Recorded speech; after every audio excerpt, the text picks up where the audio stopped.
Here in Athens, in the shadow of the Acropolis, and with this bright sun beating down behind me, you might think this seems a million miles away from Plato's allegory of the cave.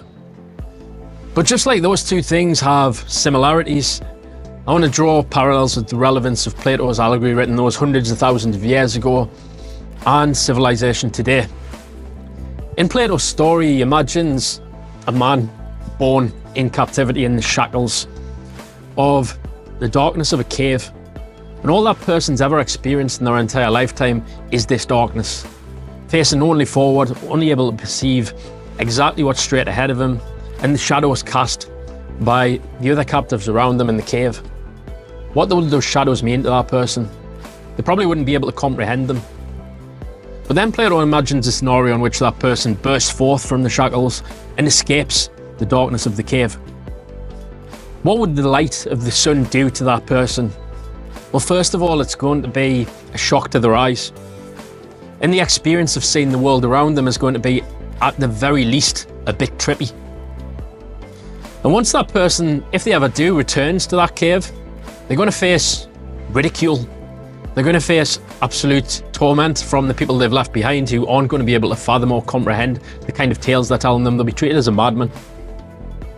But Plato continues, if that person was to acclimatize his eyes to the sun and begin to comprehend the wonders of the world, they're never going to want to return to that cave or to the comparative ignorance of the people behind them. The people they've left behind, their ridicule is going to mean nothing to that person who's experienced such a broader world around them. Now, we might liken Plato's allegory to certain aspects of lives today. In a lot of the modern world, we're expected to fulfill particular life scripts.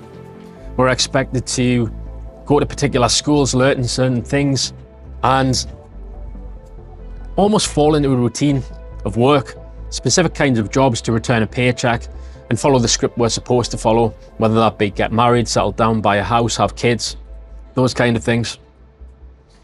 And for any of us who have that instinct to break out of that life script, to maybe leave behind a comfortable job and try to indulge our creativity, our passion, or travel the world, that's going to be uncomfortable to the people who've grown up perceiving only the other things. It's going to be uncomfortable to us as well for a while to face ridicule and to face the world without that safety net, without that comfort blanket. Well, what if we did that? What if we took that chance? And what if after that initial discomfort, like the blinding sunlight to the man who escaped the cave, what if we were eventually rewarded with a world beyond our comprehension?